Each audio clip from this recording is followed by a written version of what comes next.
सत श्री अकाल friends, my name is Ajay Sidana and I welcome you to Gills Mentor e-learning platform. I hope you all are fit and fine at your places. Static GK ਦੀ ਇਹ series ਆਪਾਂ ਰੂਬਰੂ ਹੋ ਰਹੇ ਹਾਂ knowledge ਦੇ ਸਮੁੰਦਰ ਨਾਲ ਤੇ ਕੋਸ਼ਿਸ਼ ਕਰ ਰਹੇ ਹਾਂ ਕਿ ਉਸ ਚੋਂ ਵੱਧ ਤੋਂ ਵੱਧ ਨੌਲੇਜ ਆਪਾਂ ਲੈ ਸਕੀਏ। So in this regard our next topic is very new, interesting, and very important as well. Topic is coastal zones and inland waterways in India. ਇਸ ਟੌਪਿਕ 'ਚ ਆਪਾਂ ਗੱਲ ਕਰਾਂਗੇ water as a transport medium ਦੀ। ਆਪਾਂ ਸਭ ਨੇ ਸੁਣਿਆ ਹੈ highways, railways, but somewhat new concept is waterways. Water as a transport medium, that is waterways. ਵੈਸੇ ਤਾਂ ਨਿਊ ਨਹੀਂ ਹੈ, ਬਿਕੋਜ਼ ਹੜੱਪਾ ਸਿਵਿਲਾਈਜੇਸ਼ਨ ਦੀ ਸਟੱਡੀ ਤੋਂ ਵੀ ਇਹ ਪਤਾ ਲੱਗਿਆ ਹੈ ਕਿ ਉਸ ਟਾਈਮ ਦਾ ਇਨਸਾਨ, ਅੱਜ ਤੋਂ 5000 ਸਾਲ ਪਹਿਲੇ ਦਾ ਇਨਸਾਨ ਵੀ ਇਸ ਮੀਡੀਅਮ ਨੂੰ ਯੂਜ਼ ਕਰਦਾ ਸੀ ਆਪਣੇ ਵਪਾਰ ਐਕਸੈਕਟਰਾ ਲਈ। But this field in its new concept is somewhat developing this time.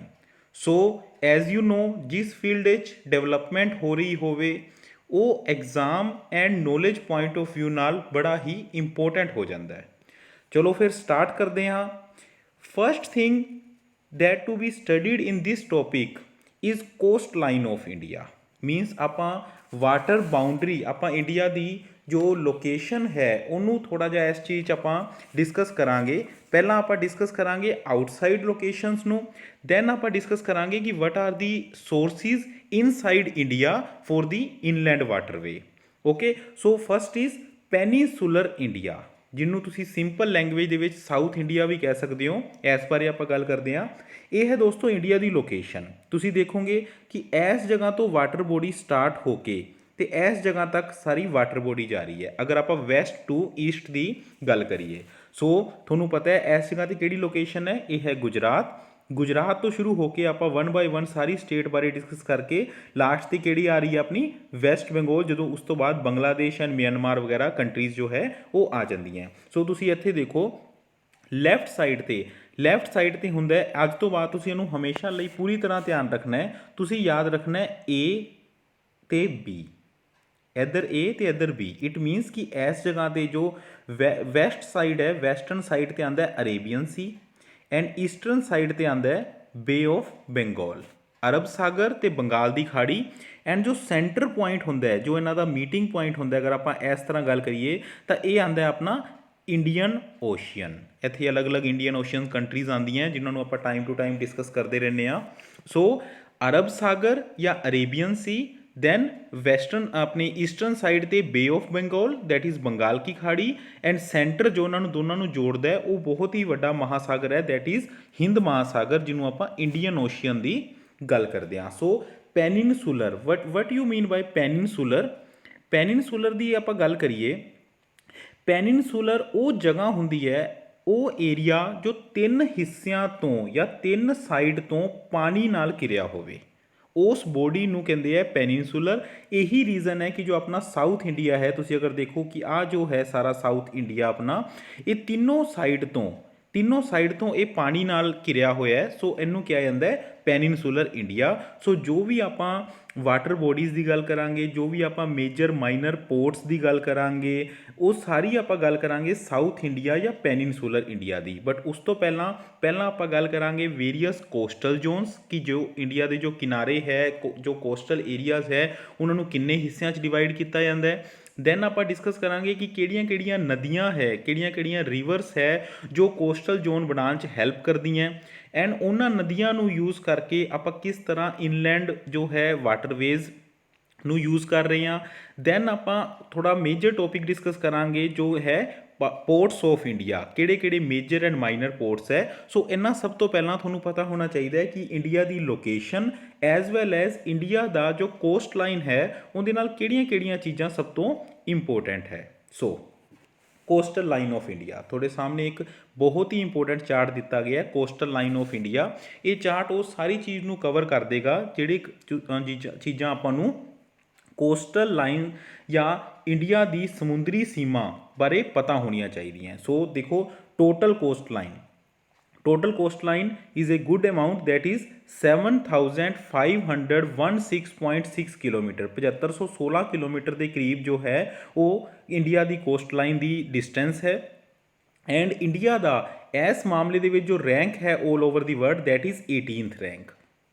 उस तो बाद इनू डिवाइड किया जाता है मेनलैंड एरिया तो आयरलैंड। वेरीअस आयरलैंड है, Andaman Nicobar, Lakshadweep, Dadra and Nagar Haveli, Daman and Diu.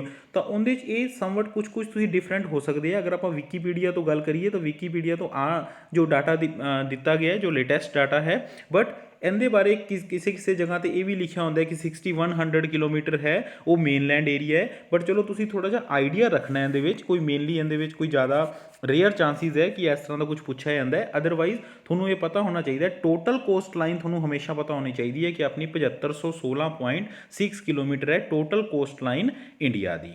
Then थोनों main पता होना चाहिए कि किनिया स्टेट्स ते यूटी है जो कोस्टल लाइन का पार्ट बनती हैं। कोस्टल लाइन की अगर आप पार्ट की गल करिए the 9 states and 4 union territories.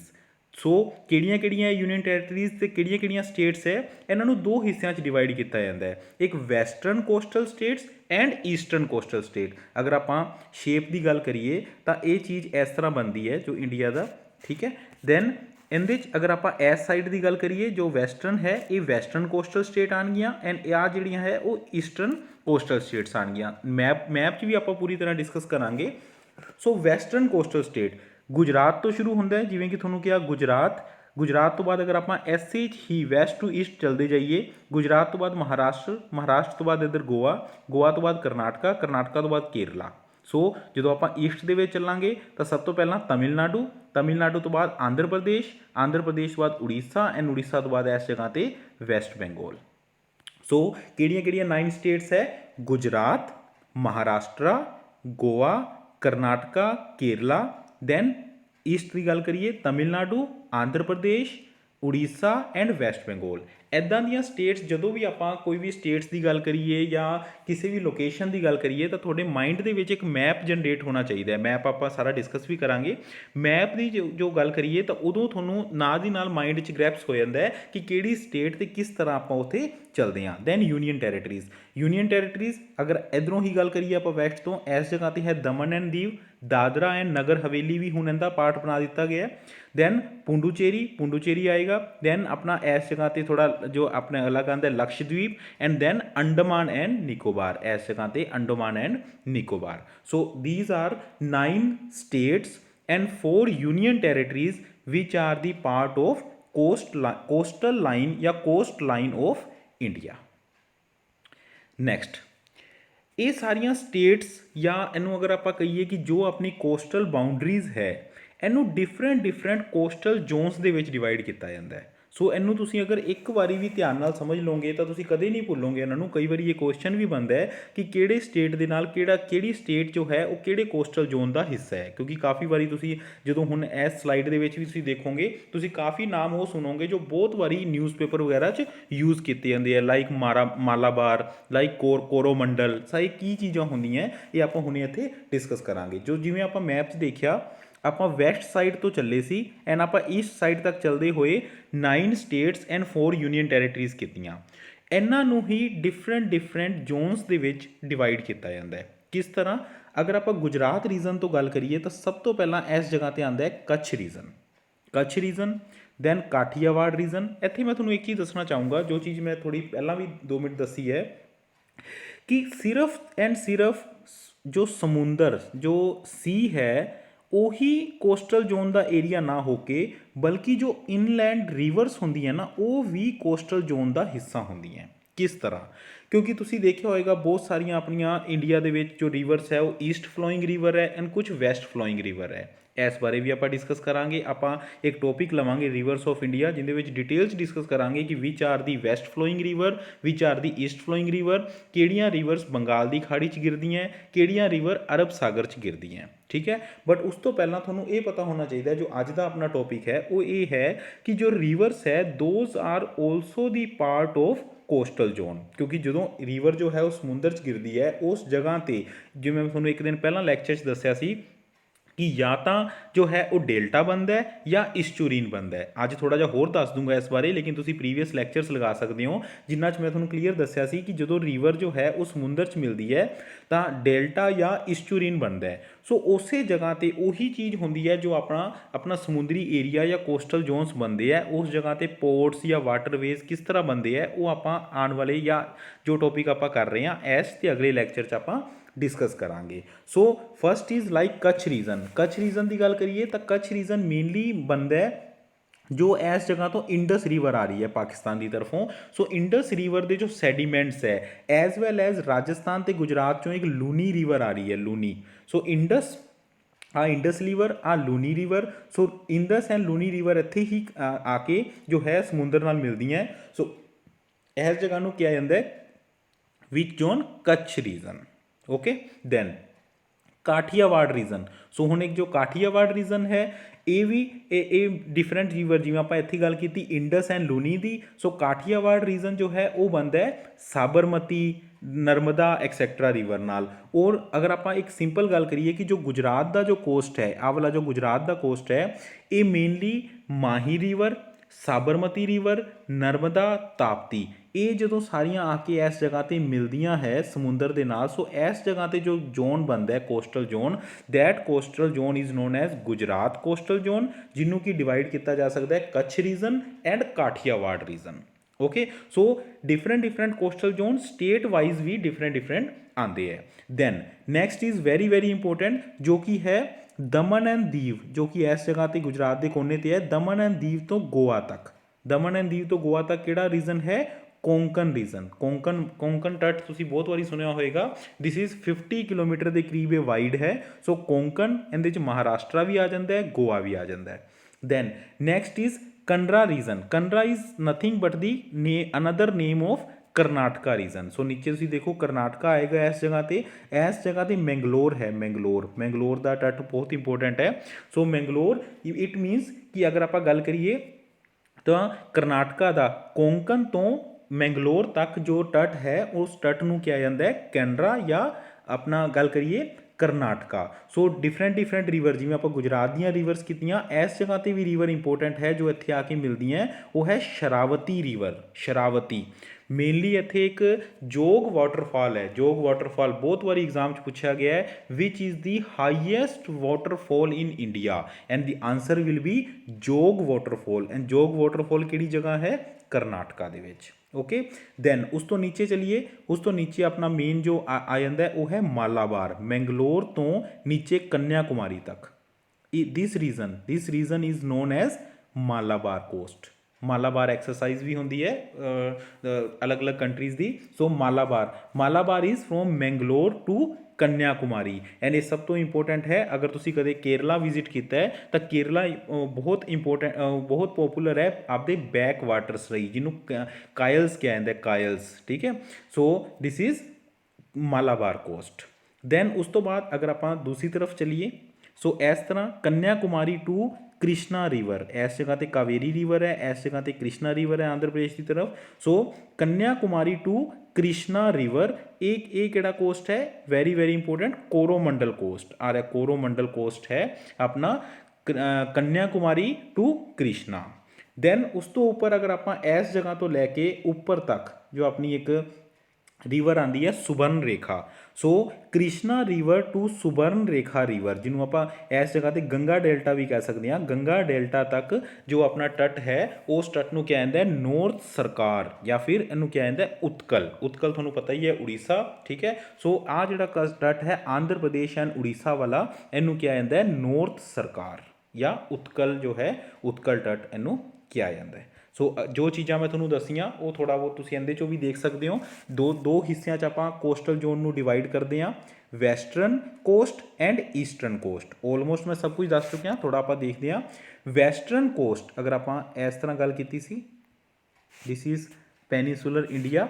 So this side is western coast. Western Ghat ते जो अरब सागर के विच दी जो जगह है उन्होंने कहा जाता है वैसटर्न कोस्ट। इस जगह की अगर आप गल करिए तो कितों शुरू होंदा है?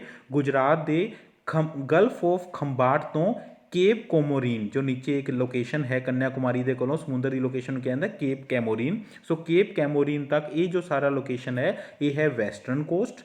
एंड ਇਹਦੇ ਕਿਹੜੇ ਕਿਹੜੇ ਆ ਜਾਂਦੇ ਹੈ, ਸਭ ਤੋਂ ਉੱਪਰ Gujarat region, then Konkan, then Karnataka and then Malabar, ਇਹ ਸਾਰਾ ਆਉਂਦਾ ਹੈ। ਦੈਨ ਮੇਨ ਜੋ ਵੈਸਟਰਨ ਕੋਸਟ ਦੇ ਵਿੱਚ ਇੰਪੋਰਟੈਂਟ ਹੈ that is estuaries of Narmada and Tapi. Estuary ਮੈਂ ਦੱਸ ਚੁੱਕਿਆ, ਅੱਗੇ ਮੈਪ ਵਿੱਚ ਦੁਬਾਰਾ ਫਿਰ ਦੱਸੂਗਾ। ਇਸ ਰੀਜਨ ਤੇ ਈਸਚੂਰੀ ਹੁੰਦਾ ਹੈ, ਇਸ ਰੀਜਨ ਤੇ ਮੇਨਲੀ ਡੈਲਟਾ ਹੁੰਦਾ ਹੈ। ਤੁਹਾਨੂੰ ਅੱਗੇ ਅਗਲੀ ਸਲਾਈਡ ਤੇ ਆਪਾਂ ਇਸ ਚੀਜ਼ ਨੂੰ ਸਮਝਾਂਗੇ। ਐਂਡ ਕੇਰਲਾ ਕੋਸਟ ਸਭ ਤੋਂ ਇੰਪੋਰਟੈਂਟ ਇਹਨਾਂ 'ਚ ਮਾਲਾਬਾਰ ਕੋਸਟ ਹੈ, ਜਿੱਥੇ ਕਿ different lakes, different lagoons, different back waters आते हैं। एंड सब तो इंपोर्टेंट है जो ईस्टर्न, अगर आप वैसटर्न कोस्ट की गल करिए, सब तो इंपोर्टेंट है Vembanad lake. And where Vembanad lake is located, it is located in Kerala. Then second eastern coast. So eastern coast की गल करिए अपना पेनीसुलर। दैन इधर वाली साइड जो अगर आप गल करिए ईस्टर्न घाट एंड जो है बंगाल खाड़ी। So bay of Bengal and eastern Ghat के जो आ चीज़ आती है ये है eastern coast. And eastern coast lies between eastern Ghat and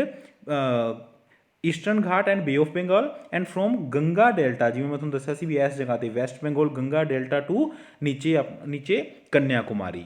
and it is made by the deltas of river like Mahanadi, Godavari, Krishna, Kaveri. And सब तो इंपोर्टेंट की रहिंदा है Chilika lake and Pulicat lake. तुहानूं पता है चिलिका लेक किहड़ी जगह है, उड़ीसा दे विच, एंड पुलिकट लेक कित्थे है, आंध्र प्रदेश दे विच।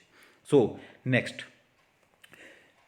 Before going to the rivers and estuaries and various important coast line, सब तो इंपोर्टेंट है थोड़े लिए आ स्लाइड जिंदे चो मैक्सीमम क्वेश्चन ऐसे चो बनता है that is length of coast line of state. इस जगह पर दस्या गया है कि इंडिया की किहड़ी स्टेट कितनी कोस्ट लाइन लेंथ है। सब तो इंपोर्टेंट क्वेश्चन, किहड़ी स्टेट की मैक्सीमम कोस्ट लाइन है। ओबवियसली गुजरात, क्योंकि गुजरात की जो शेप है वो इस तरह करके इस तरह बनती है। सो एक घुमावदार शेप है, तां करके गुजरात की कोस्ट लाइन सब तो ज़्यादा है, that is 1214.7 kilometre, 1214.7 kilometre. Coast line length तुसी याद रखना चाहो तो रख सकते हो। अदरवाइज कई बार जो क्वेश्चन है PPSC वगैरह च या अलग एग्जाम्स के कई बार रैंकिंग दे दी जाती है 4 स्टेटा दे के, थोनों क्या कहता है कि इनू रैंक वाइज जो है वो ऊपर तो नीचे तक इनू लगाओ। सो थोनों पहलियां 5 स्टेट थोनों पता होनी चाहिए।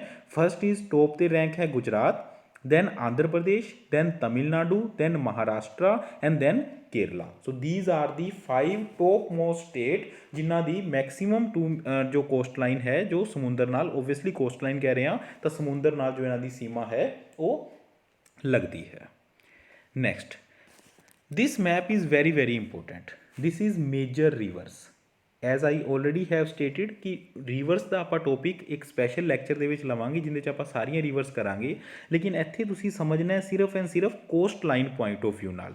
कोस्ट लाइन से देखो इत्थे देख सकते हो, these are western Ghats, these are eastern Ghats, this is Arabian sea, this is bay of Bengal. So इन्हां दे विच ये अपनी आ गया ईस्टर्न कोस्ट, ये अपना आ गया वैसटर्न कोस्ट। ठीक है, हुण तुसीं इत्थे देखो मेनली की चीज़ है, इस जगह पर आ नर्मदा रिवर आ रही है, ऐसे जगह पे लूनी रिवर आती है, ठीक है, तापी रिवर आती है। सो जो रिवर्स आके समुद्र नाल मिलती हैं इत्थे डिफरेंट कोस्टल जोन्स बनते हैं जो आप डिस्कस करके आए हैं। तुसी मेन चीज़ मैं थोनों एक लैक्चर दे विच करवाया सीगा, जिवें मैं थोनों कहा कि जदों कोई भी जो रिवर है थोनों शॉर्ट्स करा देना, बल्कि तुसी प्रीवियस लैक्चर्स कर सकते हो। ये कोई रिवर आ रही है, रिवर ये है समुंदर, आ सारा समुंदर है। ਜਦੋਂ रिवर समुंदर ਨੂੰ मिलती है दो चीज़ां ਹੁੰਦੀਆਂ, या तो ये फैल जाती है, या तो ये इस तरह फैल जाती है, तो या ये कंट्रैक्ट हो जाती है। अगर फैल जाती है तो इस जगह पर बनता है डेल्टा। अगर रिवर आ समुंदर फैलन की बजाय ये थोड़ी कंट्रैक्ट होके समुंदर दे विच मिल जे तो इस जगह पर बनती है ईस्चुरीन। सो तुसी एक लाइन नू नोट कर लेना है आपदे दिमाग च या आपदे जो भी तुसी नोट्स बना रहे हो। रिवर्स इन वैस्ट कोस्ट, जो वैस्ट कोस्ट के जो रिवर है ना लाइक नर्मदा, तापी, ये सारियां बनाती हैं ईस्चुरीज। इस जगह पे जो रिवर्स है ये सारियां बनाती हैं ईस्चुरीज। एंड जो ईस्ट कोस्ट के जो रिवर्स है फिर वो चाहे कृष्णा है, कावेरी है, महानदी है, गोदावरी है, ये सारियां बनाती हैं डेल्टा। ਸੋ ਬਹੁਤ ਹੀ ਇੰਪੋਰਟੈਂਟ ਇੱਕ ਚੀਜ਼ ਹੈ ਜੋ ਤੁਸੀਂ ਯਾਦ ਰੱਖਣੀ ਹੈ ਕਿ ਜੋ ਆਪਣੀਆਂ ਵੈਸਟ ਕੋਸਟ ਤੇ ਜੋ ਰਿਵਰਸ ਹੈ ਉਹ ਮੇਨਲੀ ਈਸਚੁਰੀਜ਼ ਬਣਾਉਂਦੀਆਂ, ਲੇਕਿਨ ਜੋ ਈਸਟ ਕੋਸਟ ਤੇ ਰਿਵਰ ਹੈ ਉਹ ਡੈਲਟਾ ਬਣਾਉਂਦੀਆਂ। ਸੋ ਇਹਨਾਂ ਨਾਲ ਬਣਦੇ ਆ ਆਪਣੇ different coastal zones. Coastal zones ਨੂੰ ਆਪਾਂ ਡਿਫਰੈਂਟ ਨੂੰ ਕਰ ਲਿਆ ਕਿ ਕੱਚ ਕੋਸਟ ਕੀ ਹੈ, ਕਾਠੀਆਵਾੜ ਕੋਸਟ ਕੀ ਹੈ, Konkan cost, Canara cost, Malabar cost, Coromandel cost, north ਸਰਕਾਰ ਦੈਟ ਇਜ਼ ਉਤਕਲ ਕੋਸਟ। ਸੋ ਤੁਸੀਂ ਸਾਰੇ ਇਹ ਕੋਸਟ ਜੋ ਹੈ ਉਹ ਯਾਦ ਰੱਖਣੇ ਹੈ। ਇਹ ਕੋਸਟ ਕਿਹੜੀ ਰਿਵਰਸ ਨਾਲ ਇੰਪੋਰਟੈਂਟ ਹੈ ਜਾਂ ਕਿਹੜੇ ਜੋ ਹੈ ਇਹ ਸਟੇਟਸ ਨਾਲ ਇੰਪੋਰਟੈਂਟ ਹੈ। ਅਗਰ ਆਪਾਂ ਸਟੇਟ ਵਾਈਜ਼ ਗੱਲ ਕਰੀਏ ਤਾਂ ਓਬਵੀਅਸਲੀ ਕਿੱਥੋਂ ਸ਼ੁਰੂ ਕਰਾਂਗੇ? ਸਭ ਤੋਂ ਪਹਿਲਾਂ ਗੁਜਰਾਤ ਕੋਸਟ, ਦੈਨ ਆਪਾਂ ਕਰਾਂਗੇ ਕੋਂਕਣ ਜਿਹਦੇ 'ਚ ਮਹਾਰਾਸ਼ਟਰ ਅਤੇ ਗੋਆ ਦੋਨੋਂ ਆ ਜਾਂਦੇ ਹੈ ਨਾ। ਦੈਨ ਆਪਾਂ ਕਰਾਂਗੇ ਕਰਨਾਟਕਾ, ਕੋਂਕਣ ਤੋਂ ਬਾਅਦ ਕਰਨਾਟਕਾ ਤੋਂ ਬਾਅਦ ਕੇਰਲਾ ਜਿਹਨੂੰ ਕਿ ਮਾਲਾਬਾਰ ਕਿਹਾ ਜਾਂਦਾ ਹੈ, GKK ਓਕੇ। ਦੈਨ ਅਗਰ ਆਪਾਂ ਤਮਿਲਨਾਡੂ ਦੀ ਕੋਸਟ ਦੀ ਗੱਲ ਕਰੀਏ, Tamil Nadu and Andhra Pradesh the mill K cost ਬਣਦਾ ਹੈ ਕੋਰੋਮੰਡਲ ਕੋਸਟ। ਦੈਨ ਆਂਧਰ ਪ੍ਰਦੇਸ਼ ਤੇ ਉੜੀਸਾ ਦਾ ਮਿਲ ਕੇ ਬਣਦਾ ਹੈ ਉਤਕਲ ਕੋਸਟ। ਸੋ ਅਗਰ ਆਪਾਂ ਸਟੇਟ ਵਾਈਜ਼ ਗੱਲ ਕਰੀਏ ਤਾਂ ਆਪਾਂ ਸਟੇਟ ਵਾਈਜ਼ ਕਰ ਸਕਦੇ ਹਾਂ, ਅਦਰਵਾਈਜ਼ ਤੁਸੀਂ ਇਹ ਮੇਨਲੀ ਜੋ 7 ਕੋਸਟਸ ਹੈ ਇਹਨਾਂ 7 ਕੋਸਟ ਨੂੰ ਤੁਸੀਂ ਧਿਆਨ 'ਚ ਰੱਖਣਾ ਹੈ। ਨਾਓ ਹੁਣ ਆਪਾਂ ਅੱਜ ਦੇ ਟੋਪਿਕ ਦੇ ਸੈਕਿੰਡ ਹਿੱਸੇ 'ਤੇ ਆਉਂਦੇ ਹਾਂ, that is waterways in India. First of all why we need, ਆਪਾਂ ਇਹਦੀ ਵਾਈ ਦੀ ਗੱਲ ਆਪਾਂ ਹਰ ਲੈਕਚਰ ਦੇ ਵਿੱਚ ਵਾਈ ਨੂੰ ਜ਼ਰੂਰ ਲੈ ਕੇ ਆਉਂਦੇ ਹਾਂ। So first is why waterways in India. ਆਪਣੇ ਕੋਲੋਂ ਹਾਈਵੇਜ਼ ਹੈ, ਆਪਣੇ ਕੋਲੋਂ ਰੇਲਵੇਜ਼ ਹੈ, ਆਪਣੇ ਕੋਲੋਂ ਏਅਰਵੇਜ਼ ਹੈ ਨਾ, ਏਅਰਵੇਜ਼। ਦੈਨ ਆਪਣੇ ਕੋਲ ਵਾਈ ਵੀ ਨੀਡ ਵਾਟਰਵੇਜ਼। ਸੋ ਇਹਦਾ ਇੱਕ ਰੀਜ਼ਨ ਹੈ, ਉਹ ਰੀਜ਼ਨ ਇਹ ਹੈ India is one of the 10 economies, one of the most economies of the world ਹੈ ਨਾ। ਕਦੇ ਆਪਾਂ 5ਵੇਂ ਨੰਬਰ 'ਤੇ ਹੁੰਦੇ ਹਾਂ, ਕਦੇ ਆਪਾਂ 6th ਜਾਂ 7th 'ਤੇ ਆ ਜਾਂਦੇ ਹਾਂ, ਫਰਾਂਸ ਵਗੈਰਾ ਨੂੰ ਪਿੱਛੇ ਕਰਕੇ ਆਪਾਂ 5ਵੇਂ 'ਚ ਆ ਜਾਂਦੇ ਹਾਂ, ਫਿਰ ਕਈ ਵਾਰੀ ਨੀਚੇ ਹੋ ਜਾਂਦਾ ਹੈ। ਬਟ ਕੁਛ ਮੋਸਟ ਜੋ ਆਪਣੀਆਂ ਡਿਵੈਲਪਡ ਇਕਨੋਮੀਜ਼ ਹੈ ਉਹਨਾਂ ਦੀ ਅਗਰ ਆਪਾਂ ਗੱਲ ਕਰੀਏ, USA ਆਪਦੇ ਟਰਾਂਸਪੋਰਟ ਦਾ, ਐਂਡ ਇੱਥੇ ਜੋ ਆਪਾਂ ਗੱਲ ਕਰ ਰਹੇ ਹਾਂ ਉਹ ਕਮਰਸ਼ੀਅਲ ਟਰਾਂਸਪੋਰਟ ਦੀ ਗੱਲ ਕਰ ਰਹੇ ਹਾਂ। ਦੇਖੋ ਤੁਹਾਡੇ ਸਾਹਮਣੇ ਕਾਰਗੋ ਹੈ, ਕਾਰਗੋ ਹੁੰਦਾ ਗੁੱਡਸ। ਸੋ ਆਪਾਂ ਕਾਰਗੋ ਦੀ ਗੱਲ ਕਰਾਂਗੇ, ਕਮਰਸ਼ੀਅਲ ਗੁੱਡਸ ਜਿਹੜੇ ਕਮਰਸ਼ੀਅਲ ਕੰਟੇਨਰ ਵਗੈਰਾ, ਤੁਸੀਂ ਕਦੇ ਮਾਲ ਗੱਡੀ ਜਿਹਨੂੰ ਫਰੇਟ ਟ੍ਰੇਨ ਕਿਹਾ ਜਾਂਦਾ ਤੁਸੀਂ ਦੇਖੀ ਹੋਏਗੀ, ਕੰਟੇਨਰ ਕਾਰਪੋਰੇਸ਼ਨ ਆਫ ਇੰਡੀਆ ਦੀ। ਸੋ ਇਸ ਤਰ੍ਹਾਂ ਦੇ ਕੰਟੇਨਰ ਜੋ ਕਮਰਸ਼ੀਅਲ ਯੂਜ਼ ਹੈ, ਕਮਰਸ਼ੀਅਲ ਯੂਜ਼ ਦੀ ਆਪਾਂ ਸਿਰਫ ਇੱਥੇ ਗੱਲ ਕਰ ਰਹੇ ਹਾਂ। ਸੋ ਕਮਰਸ਼ੀਅਲ ਯੂਜ਼ ਦੇ ਵਿੱਚ USA ਟਰਾਂਸਪੋਰਟ ਦਾ 21% ਵਾਟਰਵੇਜ਼ ਯੂਜ਼ ਕਰਦਾ ਹੈ, 21%। European union 12%, China 10%। ਕੀ ਯੂਜ਼ ਕਰਦੇ ਆ ਆਪਦੇ ਟ੍ਰੈਫਿਕ ਦਾ ਇੰਨੇ % ਵਾਟਰਵੇਜ਼ ਨਾਲ। ਇੰਡੀਆ ਕਿੰਨਾ ਯੂਜ਼ ਕਰਦਾ ਹੈ ਤੁਸੀਂ ਗੈਸ ਕਰ ਸਕਦੇ ਹੋ, ਇੰਡੀਆ ਯੂਜ਼ ਕਰਦਾ ਹੈ 0.1%। ਇਹ ਉਹ ਏਰੀਆ ਹੈ ਜਿੱਥੇ ਇੰਡੀਆ ਟੋਟਲੀ ਅੰਡਰ ਯੂਟੀਲਾਈਜ਼ ਚੱਲ ਰਿਹਾ ਹੈ। ਆਪਣੇ ਕੋਲੋਂ ਬਹੁਤ ਰਿਸੋਰਸਿਸ ਹੈ ਆਊਟਸਾਈਡ, ਨੋ ਡਾਊਟ ਆਪਾਂ ਯੂਜ਼ ਕਰ ਰਹੇ ਹਾਂ। ਮੈਂ ਤੁਹਾਨੂੰ ਇੱਕ ਚੀਜ਼ ਹੋਰ ਦੱਸਾਂ, ਅਗਰ ਆਪਾਂ ਵਾਟਰਵੇਜ਼ ਗੱਲ ਕਰਾਂਗੇ ਇੰਡੀਆ ਤੋਂ ਬਾਹਰ ਦੀ ਗੱਲ ਵੀ ਕਰਾਂਗੇ, ਇੰਡੀਆ ਤੋਂ, ਐਂਡ ਪਹਿਲਾਂ ਆਪਾਂ ਗੱਲ ਕਰ ਰਹੇ ਹਾਂ ਇਨਸਾਈਡ, ਅਗਲੇ ਲੈਕਚਰ ਦੇ ਵਿੱਚ ਆਪਾਂ ਗੱਲ ਕਰਾਂਗੇ ਆਊਟਸਾਈਡ ਦੇ ਵਿੱਚ ਆਪਾਂ ਗੱਲ ਕਰਾਂਗੇ ਪੋਰਟਸ ਦੀ, ਕਿਸ ਤਰ੍ਹਾਂ ਦੇ ਪੋਰਟਸ ਹੈ ਜਿਨ੍ਹਾਂ ਨਾਲ ਆਪਣਾ ਇੰਟਰਨੈਸ਼ਨਲੀ ਜੋ ਹੈ ਪੈਸੇਂਜਰ ਵੀ ਜਾਂਦੇ ਆ ਅਤੇ ਕਾਰੋਬਾਰ ਵੀ ਹੁੰਦਾ ਹੈ, ਉਹ ਆਪਾਂ ਗੱਲ ਕਰਾਂਗੇ ਆਊਟਸਾਈਡ ਦੀ ਨੈਕਸਟ ਲੈਕਚਰ 'ਚ। ਇਸ ਲੈਕਚਰ 'ਚ ਆਪਾਂ ਗੱਲ ਕਰ ਰਹੇ ਹਾਂ ਇਨਲੈਂਡ ਵਾਟਰਵੇਜ਼ ਆਫ ਇੰਡੀਆ, ਦੇਸ਼ ਦੇ ਵਿੱਚ। ਸੋ ਦੇਸ਼ ਦੇ ਵਿੱਚ ਆਪਾਂ ਕਿੰਨਾ ਯੂਜ਼ ਕਰ ਰਹੇ ਹਾਂ? ਸਿਰਫ 0.1%, ਜੋ ਕਿ ਬਹੁਤ ਹੀ ਮਿਨੀਮਲ ਅਮਾਊਂਟ ਹੈ। ਆਪਾਂ ਨੂੰ ਯੂਜ਼ ਕਿਉਂ ਕਰਨਾ ਚਾਹੀਦਾ ਹੈ? ਆਪਾਂ ਇਹ ਕਹਾਂਗੇ ਕਿ ਆਪਣੇ ਕੋਲੋਂ ਮਾਲ ਗਾੜੀਜ਼ ਹੈ, ਏਅਰ ਕਾਰਗੋ ਵੀ ਜਾਂਦਾ ਹੈ ਆਪਣਾ। ਸੋ ਇਹਦਾ ਇੱਕ ਛੋਟਾ ਜਿਹਾ ਐਗਜ਼ਾਮਪਲ ਸੁਣੋ। ਛੋਟਾ ਐਗਜ਼ਾਮਪਲ ਹੈ, ਜਦੋਂ ਕੋਈ ਬਿਗ ਪਾਰਸਲਸ, ਇਸ ਤਰ੍ਹਾਂ ਦੇ ਬਿਗ ਪਾਰਸਲਸ ਜਦੋਂ ਜਾਂਦੇ ਹੈ ਤਾਂ ਅਗਰ ਮੰਨ ਲਓ ਆਪਾਂ ਕੋਸਟਿੰਗ ਦੀ ਗੱਲ ਕਰੀਏ ਕਿ ਗੌਰਮੈਂਟ ਨੂੰ ਜਾਂ ਉਸ ਕੰਪਨੀ ਨੂੰ ਕਿੰਨੀ ਕੋਸਟ ਪੈ ਰਹੀ ਹੈ। ਅਗਰ ਆਪਾਂ 1 ਕਿਲੋ ਦੇ ਪਾਰਸਲ ਦੀ ਗੱਲ ਕਰੀਏ, ਇਹ ਮੈਂ ਸਿੰਪਲੀ 1 ਕਿਲੋ ਨਹੀਂ, ਕੁਝ ਕੰਟੇਨਰ ਦਾ ਇੱਕ ਐਵਰੇਜ ਅਮਾਊਂਟ ਲੈ ਕੇ ਚੱਲ ਰਿਹਾ ਕਿ ਅਗਰ 1 ਕਿਲੋ ਪਾਰਸਲ ਦੀ ਗੱਲ ਕਰੀਏ, ਏਅਰਵੇਜ਼ 'ਚ ਖਰਚਾ ਆਉਂਦਾ 4 ਰੁਪਏ ਪਰ ਪਾਰਸਲ ਪਰ kg, ਹੈ ਨਾ, ਮੈਂ ਪਰ kg ਦੀ ਗੱਲ ਕਰ ਰਿਹਾ। ਉਹੀ ਚੀਜ਼ ਅਗਰ ਆਪਾਂ ਸੜਕ ਦੀ ਗੱਲ ਕਰੀਏ ਤਾਂ ਸੜਕ 'ਤੇ ਆਉਂਦਾ 1.5 to 2 ਰੁਪੀਜ਼। ਰੇਲਵੇ ਦੀ ਗੱਲ ਕਰੀਏ ਤਾਂ ਨੀਅਰ ਅਬਾਊਟ ਆਉਂਦਾ 1 ਰੁਪੀ। ਬਟ ਅਗਰ ਆਪਾਂ ਵਾਟਰਵੇ ਦੀ ਗੱਲ ਕਰੀਏ ਉਹ ਆਉਂਦਾ ਸਿਰਫ 50 ਪੈਸਾ। So this is a very you can say cheapest medium to transfer the goods from one place to another place, means cargo ਦੀ ਮੂਵਮੈਂਟ ਲਈ ਅਗਰ ਆਪਾਂ ਵਾਟਰਵੇਜ਼ ਯੂਜ਼ ਕਰੀਏ, so this is the cheapest medium as well as pollution ਜਿਹੜਾ ਹੈ ਉਹ minimal ਹੈ ਇਸ ਕੇਸ ਦੇ ਵਿੱਚ। ਓਕੇ, ਸੋ ਇਹ ਸਾਰੀ ਚੀਜ਼ ਨੂੰ ਦੇਖਦੇ ਹੋਏ ਗੌਰਮੈਂਟ ਆਫ ਇੰਡੀਆ ਨੇ ਨੈਸ਼ਨਲ ਵਾਟਰਵੇਜ਼ ਐਕਟ ਲੈ ਕੇ ਆਂਦਾ 2016 ਦੇ ਵਿੱਚ, ਵੈਰੀ ਇੰਪੋਰਟੈਂਟ। ਨੈਸ਼ਨਲ ਵਾਟਰਵੇਜ਼ ਐਕਟ 2016, ਉਹ ਉਦੋਂ ਹੁਣ ਆਪਾਂ ਗੱਲ ਕਰੀਏ ਟੋਟਲ ਵਾਟਰਵੇਜ਼ ਆਫ ਇੰਡੀਆ, ਇਸ ਐਕਟ ਦੇ ਵਿੱਚ ਆਇਆ ਕਿ ਆਲਰੇਡੀ ਕਿੰਨੇ ਵਰਕ ਕਰ ਰਹੇ ਹੈ 5 ਐਂਡ ਕਿੰਨੇ ਪਲੈਨਡ ਹੈ ਵਾਟਰਵੇਜ਼ 106। ਸੋ ਇਹਨਾਂ ਦੋਨਾਂ ਨੂੰ ਮਿਲਾ ਕੇ ਅਗਰ ਆਪਾਂ ਗੱਲ ਕਰੀਏ ਕਿ ਇਸ ਟਾਈਮ ਟੋਟਲ ਵਾਟਰਵੇਜ਼ ਆਫ ਇੰਡੀਆ ਕਿੰਨੇ ਹੈ, ਇਹ ਉਹੀ ਚੀਜ਼ ਹੈ ਦੋਸਤੋ ਜਿਵੇਂ ਆਪਾਂ ਗੱਲ ਕਰਦੇ ਹਾਂ ਨੈਸ਼ਨਲ ਹਾਈਵੇ 1, ਨੈਸ਼ਨਲ ਹਾਈਵੇ 2 ਜਾਂ ਨੈਸ਼ਨਲ ਹਾਈਵੇ 9, ਨੈਸ਼ਨਲ ਹਾਈਵੇ 15। ਸੋ ਇਹਨਾਂ ਨੂੰ ਕਿਹਾ ਜਾਂਦਾ ਹੈ NW1। ਸੋ ਕਿੰਨੇ ਟੋਟਲ ਡਿਸਾਈਡ ਕਰ ਚੁੱਕੇ ਹਾਂ ਆਪਾਂ 111। ਲੇਕਿਨ ਕੰਮ ਵਿੱਚ ਕਿੰਨੇ ਆ ਰਹੇ ਹੈ ਇਸ ਟਾਈਮ, ਕਿੰਨੇ ਚੱਲ ਰਹੇ ਹੈ ਉਹ ਵੀ ਅੰਡਰ ਯੂਟੀਲਾਈਜ਼, ਉਹ ਸਿਰਫ 5 ਹੈ ਜਿਨ੍ਹਾਂ ਬਾਰੇ ਆਪਾਂ ਗੱਲ ਕਰਾਂਗੇ। ਐਂਡ 106 ਹੋਰ ਪਲੈਨਡ ਹੈ ਜਿਨ੍ਹਾਂ ਚੋਂ ਇੱਕ ਕਾਫੀ ਹੱਦ ਤੱਕ ਕੰਸਟਰਕਟ ਹੋ ਚੁੱਕਿਆ, ਉਹਦੇ ਬਾਰੇ ਵੀ ਆਪਾਂ ਗੱਲ ਕਰਾਂਗੇ। ਸੋ ਆਪਾਂ ਮੇਨਲੀ ਜੋ 6 ਵਾਟਰਵੇ ਹੈ ਉਹਨਾਂ ਬਾਰੇ ਪੜਾਂਗੇ। ਅਦਰਵਾਈਜ਼ ਆਪਾਂ ਨੂੰ ਪਤਾ ਹੋਣਾ ਚਾਹੀਦਾ ਕਿ ਟੋਟਲ ਆਪਣੇ ਕੋਲੋਂ ਅਗਰ ਆਪਾਂ ਨੈਸ਼ਨਲ ਵਾਟਰਵੇ ਐਕਟ 2016 ਦੀ ਗੱਲ ਕਰੀਏ ਤਾਂ ਕਿੰਨੇ ਵਾਟਰਵੇਜ਼ ਹੈ 111, that is 111। Then these are the main waterways। ਆਪਾਂ ਮੇਨ ਵਾਟਰਵੇ ਹੁਣ ਆਪਾਂ ਡਿਸਕਸ ਕਰਾਂਗੇ। ਇਹਦੇ 'ਚ ਆਪਾਂ ਡਿਸਕਸ ਕਰਾਂਗੇ ਕਿ ਉਸ ਵਾਟਰਵੇ ਦਾ ਨੰਬਰ ਕੀ ਹੈ, ਦੈਨ ਰੂਟ ਕੀ ਹੈ, ਕਿੰਨੀ ਲੈਂਥ ਹੈ, ਰਿਵਰਸ ਕਿੰਨੀਆਂ, ਕਿਹੜੀ ਰਿਵਰ ਤੇ ਉਹਨੂੰ ਬਣਾਇਆ ਗਿਆ ਹੈ, ਐਂਡ ਕਿਹੜੀਆਂ ਸਟੇਟਸ ਉਹਦੇ ਵਿੱਚ ਇਨਵੋਲਵ ਹੈ। ਠੀਕ ਹੈ, ਆ ਚੀਜ਼ ਆਪਾਂ ਡਿਸਕਸ ਕਰਾਂਗੇ। So first is national waterway 1, route is Haldia to Allahabad. ठीक है, हल्दिया टू इलाहाबाद, हल्दिया वैस्ट बंगाल च है, इलाहाबाद जिन्होंने प्रयागराज किया जाता है हुण वो उत्तर प्रदेश च है। सो ओबवियसली अगर तुसीं देखो तो किहड़ी रिवर इहदे च आंदी है, रिवर आंदी है गंगा। उत्तर प्रदेश तो शुरू होके झारखंड होंदे होए UP, Bihar, Jharkhand and west Bengal river है गंगा, उन्होंने ही भागीरथी किया जाता है। एंड हुगली भी गंगा का ही एक पार्ट है जो गंगा की डिस्ट्रीब्यूटरी है। एक चीज़ होर दसा, रिवर जो होंदियां वो दो तरह दी होंदियां, एक जो वड्डी रिवर दे विच आपदा जो वाटर है उन्होंने मिलाए उन्होंने क्या जाता है ट्रिब्यूटरी। आप डिफरेंट ट्रिब्यूटरी करते हैं।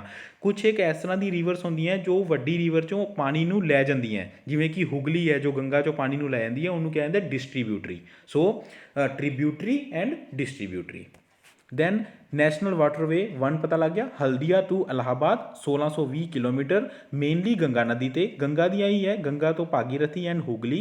स्टेट्स इन्वॉल्व है UP, Bihar, Jharkhand and west Bengal. Then national waterway 2 Assam दे विच है टोटली दोनों जगह डुबरी एंड सदिया, ढोला सदिया ब्रिज का उद्घाटन होया सीगा पिछले साल, तुहानूं याद होएगा। Toubro and Sadiya 891 kilometer. And river किहड़ी एसोसीएटेड है, ओबवियसली है कि अगर असम का नाम आ गया तो असम की लाइफ लाइन की है ब्रह्मपुत्रा। सो ब्रह्मपुत्रा नदी के उपर टुबरी तो सदिया तक का जो वाटरवे है that is national waterway 2। Then third national waterway 3, ये है केरला दे विच, ये है Kozhikode to Kollam, Kozhikode to Kollam 375 kilometer. Canal या रिवर्स किहड़ियां आंदियां, west coast canal, Champakara canal and Udyogamandal canal. And state तुहानूं मैं दसी है, स्टेट है Kerala. So these are first 3 main waterways of India, NW1, NW2 and NW3। Okay, next national waterway 4। National waterway 4 अपना आंदा है, ਇਹਦੇ 'ਚ अगर आप गल करिए 3 रूट्स आते हैं डिफरेंट ABC में लिखे 3 रूट आते हैं, तीनों ही ये आंध्र प्रदेश, तेलंगाना एंड पुडुचेरी दे है। फर्स्ट जिमें देखो Kakinada to Puducherry, then Bhadrachalam to Rajahmundry, then Wazirabad to Vijayawada. देखो ये सारिया लोकेशन जो है वो आंध्र प्रदेश के तेलंगाना या पुडुचेरी तक जाती हैं। ये है 1095 किलोमीटर। एंड किहड़ियां रिवर्स है, कालू वैली, गोदावरी एंड कृष्णा। ठीक है, कालू वैली भी इनका टाइप इनका ट्रिब्यूटरी है। सो गोदावरी एंड कृष्णा तुसीं याद रखना है। गोदावरी एंड कृष्णा रिवर नूं यूज़ करते हुए पुडुचेरी, आंध्र प्रदेश एंड तेलंगाना दे विच जो कार्गो मीडियम या जो उहदे च आपां कर रहे हैं वो है national waterway 4। Then national waterway 5 के भी 3 हिस्से है। ये दोनों ये जो नैशनल वाटरवे 5 है ये मेनली है उड़ीसा तो वैस्ट बंगाल के उन्होंने ही जिहड़ियां कि ओबवियसली अगर आप उड़ीसा के रिवर की गल करिए तो 2 रिवर सब तो इंपोर्टेंट आती है, Brahmani river and Mahanadi river. दोनों की बनाती है delta. So Mahanadi delta and Brahmani and कोवम कैनाल ये 623 किलोमीटर है। एंड इनके भी 3 हिस्से है, Talcher to Dhamra, Geonkhali to Charbatia and Charbatia to Dhamra. So ਤੁਸੀਂ ਇਹ ਮੇਨਲੀ ਰੂਟ ਥੋੜ੍ਹਾ ਬਹੁਤ ਇਹਨੂੰ ਧਿਆਨ 'ਚ ਰੱਖਣਾ ਹੈ। ਸੋ ਇਹ ਹੈ ਨੈਸ਼ਨਲ ਵਾਟਰਵੇ 5, ਜੋ ਵਰਕਿੰਗ 'ਚ ਹੈ ਉਹ ਇਹੀ 5 ਵਾਟਰਵੇਜ਼ ਹੈ। ਨੈਕਸਟ ਅਗਰ ਆਪਾਂ ਗੱਲ ਕਰੀਏ ਨੈਸ਼ਨਲ ਵਾਟਰਵੇ 6, ਜੋ ਕਿ ਹਲੇ ਅੰਡਰ ਕੰਸਟਰਕਸ਼ਨ ਹੈ, ਮੈਂ ਸਪੈਸ਼ਲੀ ਇੱਥੇ ਲਿਖਿਆ ਅੰਡਰ ਕੰਸਟਰਕਸ਼ਨ। ਸੋ ਲਖੀਪੁਰ ਟੂ ਭਾਂਗਰਾ, ਇਹ ਬਰਾਕ ਰਿਵਰ ਤੇ ਹੈ। ਇਹ ਬਰਾਕ ਰਿਵਰ ਕਿਹੜੀ ਜਗ੍ਹਾ ਹੈ? ਨਾਰਥ ਈਸਟ ਇੰਡੀਆ ਦੇ ਵਿੱਚ, ਸਪੈਸ਼ਲੀ ਤ੍ਰਿਪੁਰਾ ਵਗੈਰਾ ਜਾਣਿਆ ਜਾਂਦਾ ਹੈ ਇਸ ਰਿਵਰ ਦਾ, ਬਰਾਕ ਰਿਵਰ। ਸੋ ਕਿਹੜੇ ਸਟੇਟਸ ਹੈ? Assam, Mizoram, Manipur and Tripura. North East ਦੇ ਜੋ ਸਟੇਟਸ ਹੈ ਉੱਥੋਂ ਦੇ ਕਾਰਗੋ ਵਾਸਤੇ ਜੋ ਵਾਟਰਵੇ ਬਣਾਇਆ ਜਾ ਰਿਹਾ ਹੈ 1 to 1 121 ਕਿਲੋਮੀਟਰ ਦਾ, that is national waterway 6। And ਮੈਂ ਸਪੈਸ਼ਲੀ ਲਿਖਿਆ 105 ਹੋਰ। So 6 + 105। So as per national waterway act ਕਿੰਨੇ ਟੋਟਲ ਵਾਟਰਵੇਜ਼ ਹੈ? 111 ਵਾਟਰਵੇਜ਼। ਓਕੇ ਗਾइज, तो this is all about waterways of India. ठीक है, क्यों बनाए जाते हैं वाटरवेज? मेनली अगर आप एक होर गल करिए कि क्यों बनाए जाते हैं, है ना। सो आप वैसे तो आप गल करके आ चुके हैं क्योंकि अंडर यूटिलाइज है, लेकिन देखो माल गाड़ियाँ चलदियाँ, फ्रेट ट्रेन चलदियाँ, उन्होंने लिए बनाए जा रहे हैं स्पैशली डेडिकेटिड फ्रेट कोरीडोर, है ना। डेडिकेटिड मीनस इस तरह दियाँ कोरीडोर बनाए जाएंगे जिस से सिर्फ मालगाड़ी चलेगी, क्योंकि तुहानूं पता है मालगाड़ी स्लो चलती है, पैसेंजर ट्रेन तेज़ चलती हैं। सो जो पैसेंजर ट्रेन आती है मालगाड़ी नूं रुकना पैंदा है, सो टाइम बहुत ज़्यादा लग जाता है। सो डेडिकेटिड फ्रेट कोरीडोर बनाए जाएंगे। सेम चीज़ अगर आप गल करिए नैक्सट जो अपना टॉपिक रहेगा उस नाल आपां इहनूं लिंक करते हैं, वो है major and minor ports of India. So जिहड़ी जगह ते पोर्ट बनाए जा रहे हैं उस जगह ते की किया जा रहा है, उन्हां दी डेवलपमेंट लई डिफरेंट गौरमेंट स्कीम्स चलाइया जा रही हैं, like Unnati scheme, like Sagarmala scheme, various multi modal system बनाए जा रहे हैं। मल्टी मॉडल सिस्टम इंडिया का फस्ट मल्टी मॉडल सिस्टम की केड़ा सी, उस तो पहला तुहानूं पता होना चाहिए मल्टी मॉडल सिस्टम की है। एक जगह ते पोर्ट बनया होया जिथे इंपोर्ट या एक्सपोर्ट का काम होना है। कोई भी एग्जाम्पल ले लो, कांडला पोर्ट बनया होया नॉर्थ इंडिया में जो सपोर्ट करता है, डैट इज़ कांडला पोर्ट।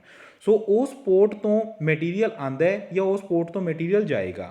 हुण इहनूं सपोर्ट करन लई ओबवियसली आपां नूं मालगाड़ी भी चाहिए है, रोड भी चाहिए है, ठीक है। एंड तुसी ये देख लो कि अगर पानी के थ्रू ही उस जगह ते डायरैक्ट मटीरीयल पहुँच जाए तो देखो इंडिया नूं एज वैल एज डिफरेंट अगर आप गल करिए बिजनस कंपनीज़ नूं कितना ज़्यादा बेनीफिट होएगा। सो पोर्ट दे नाल ये सारियां चीज़ां, rail then road then airport भी, इस जगह ते airport and as well as waterways, अगर आ चारों चीज़ां पोर्ट के नाल डेवलप कर दित्तियां जान तो इनू क्या आंदा है? Multi modal system.